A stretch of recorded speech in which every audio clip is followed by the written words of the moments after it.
ఈ ప్రయోగాల ఫలితాలు లేదా క్యాథోడ్ కిరణాల యొక్క ప్రవర్తన అని కూడా చెప్పవచ్చు.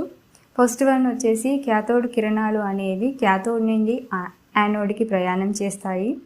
సెకండ్ వచ్చేసి ఈ కిరణాలు స్వయంగా కనిపించవు కానీ వాటి ప్రవర్తనలను కొన్ని రకాల పదార్థాల ద్వారా లైక్ ఫ్లూరోసెంట్ లేదా ఫాస్ఫోరసెంట్ పదార్థాల ద్వారా గమనించవచ్చు.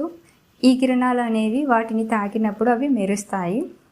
మూడవది విద్యుత్ లేదా అయస్కాంత క్షేత్రము లేనప్పుడు ఈ కిరణాలు అనేవి సరళ రేఖలో ప్రయాణం చేస్తాయి. అదేవిధంగా విద్యుత్ లేదా అయస్కాంత క్షేత్రము సమక్షంలో క్యాథోడ్ కిరణాలు అనేవి నెగిటివ్ ఛార్జ్ పార్టికల్ లాగా ప్రవర్తన కలిగి ఉంటుందని, అందుకని వీటిని ఎలక్ట్రాన్స్ అన్నారు.